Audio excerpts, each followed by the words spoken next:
This is X-Men vs. Street Fighter! Hey, what's up everybody? Justin here to review you another Sega Saturn classic, tragically exclusive to Japan, X-Men vs. Street Fighter, which you can say is ground zero of the Marvel vs. Capcom series.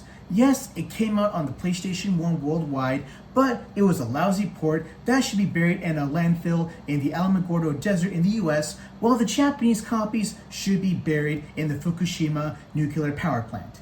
Anyway, as I said during my review of Dragon Ball Z Legends, back in Christmas of 1997, this was also one of the very first few import games on the Saturn me and my two younger brothers got on that day. In case you didn't watch that review, we bought these games at a local store not too far from our house at the time that specialized in selling imports. And that very story is how we learn how deep the Saturn's library is as it pertains to the Japanese market, and we were very blessed to get these games.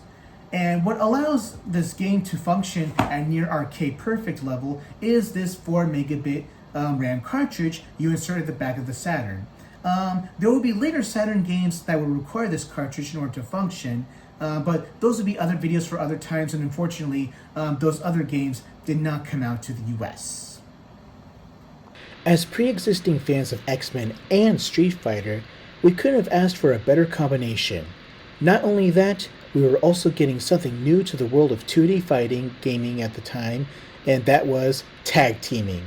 And as wrestling fans, all we could say was, "Hell yeah!" like Stone Cold Steve Austin. While the game is called X-Men vs. Street Fighter, the gameplay largely takes more from the hyperactivity of X-Men Children of the Atom and retrofits it for the pre-existing Street Fighter characters into this form of gameplay where they can jump higher, dash faster, and the execution of the super combos are more in tune with Children of the Atom as well.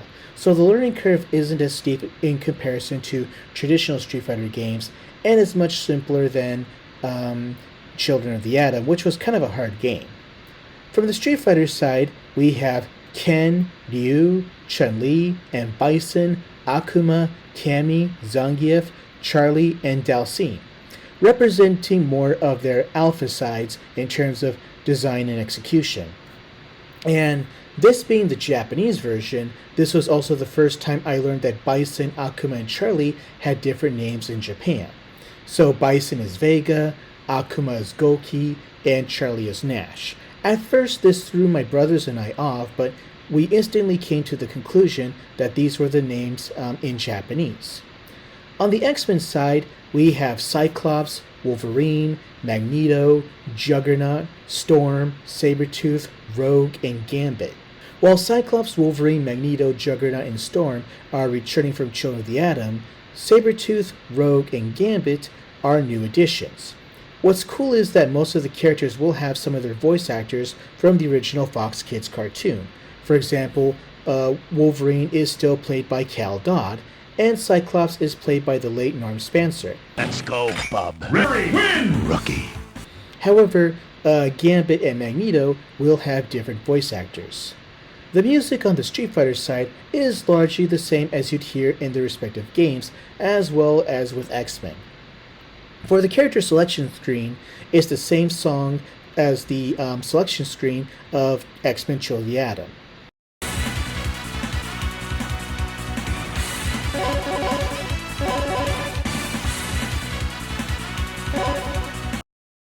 The game is just as easy to control, but the challenge is adjusting to the pace and so much going on all at once. In my youth, I already had experience playing this at the arcade, so I got into it rather instantly. The controls are traditionally the same, but pulling off super combos is much easier in comparison to, let's say, Street Fighter Zero. So let's say for Ryu's Shinku Hadoken, as opposed to going, pushing down, down, forward, forward, down, down, forward, forward, and all three punch buttons at once, I could just simply do the same motion as a regular Hadoken, but with all three punch buttons instead. What also makes this game more fun with its tag team novelty are the double team supers. For example, you can have Ryu and Cyclops doing a Shinku Hadoken and a Hyper Optic Blast double team. How could you go wrong with that?